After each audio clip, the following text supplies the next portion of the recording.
multiple. The sound rolled down the street, bouncing off houses, cutting through every conversation at once. The crowd went quiet in a way that felt instinctive, like everyone understood the weight of that sound. Karen froze. Her smile faltered. That's not for this," she muttered, eyes darting toward the end of the block. Someone must have called for something else, but her hands betrayed her. They started shaking, not violently, just enough. My wife spoke into the phone again, her voice calm as stone. "Yes," she said. "We can hear them." She listened. Then she nodded once more, understood. She ended the call and slipped the phone back into her pocket. Karen stared at her. "What did you do?" Karen demanded, her voice suddenly tighter, higher. "I told the truth," my wife replied. The sirens grew louder, closer now. No longer distant background noise, but a presence.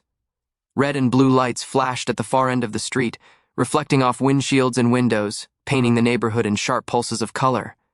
People stepped back instinctively, creating space. Karen took a step backward, then another. "This is ridiculous," she said, trying to sound indignant, trying to sound in control. "I didn't do anything wrong. I enforced order. Order." The word sounded smaller now. The first patrol car screeched to a stop, then another. Doors slammed, boots hit pavement, officers move. Dee quickly, scanning the scene, eyes immediately locking onto my daughter, the walker on the ground, the crowd, and the woman in red. "Step away from the child," an officer ordered. Karen opened her mouth to argue, then stopped, because she saw it. The way the officers were looking at her, the way no one was looking at her with respect anymore, the way the crowd wasn't divided. They were united. An officer knelt beside us, his voice gentle as he spoke to my daughter.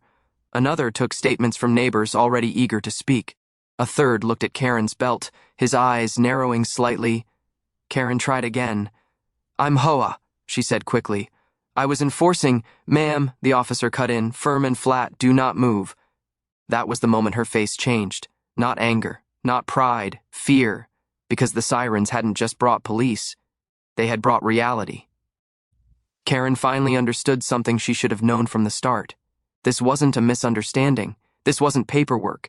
This wasn't authority. This was a line she could never uncross. And the call my wife made hadn't been a threat. It had been a warning. Police cars screeched to a stop at both ends of the street. The sound ripped through the neighborhood like a warning siren for everyone's conscience. Tires burned rubber. Doors flew open. Officers poured out. Fast, coordinated, already reading the scene before anyone said a word. They saw it instantly. The child on the ground, shaking. The walker tipped over, the tight circle of neighbors, phones raised and recording, and the woman in red, still holding a shock device. "Drop it," an officer ordered. His voice was firm, practiced, leaving no room for debate. Karen hesitated. It was only a second, but it mattered. That pause told everyone everything. "Drop it." Now another officer said, stepping closer. Karen's jaw tightened. Her eyes darted from badge to BA. DGE, from camera to camera, calculating. For the first time since she'd arrived, she looked unsure which rule protected her anymore. Then another voice cut through the noise. Quiet, controlled, terrifyingly calm. "Step away from my daughter."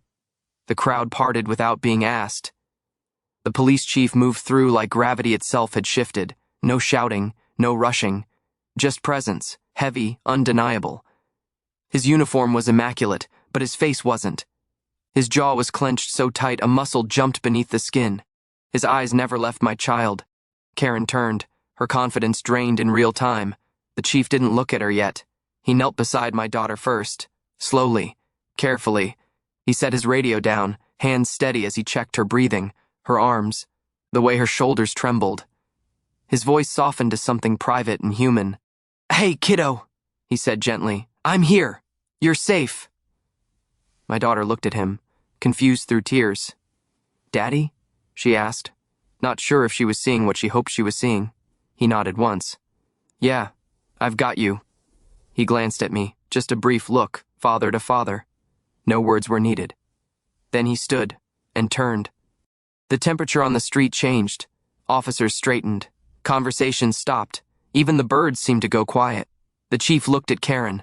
Not with rage, not with shouting, with focus. Put the device on the ground, he said. Karen swallowed. It's a compliance tool, she tried. I was enforcing. On the ground, he repeated. Her hand shook as she lowered it. The device clattered against the pavement.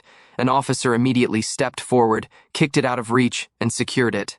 The chief took one step closer. Did you use this on my daughter? He asked. Karen opened her mouth, closed it, then nodded, barely. Yes, she said. But that was as far as she got. The chief turned his head slightly.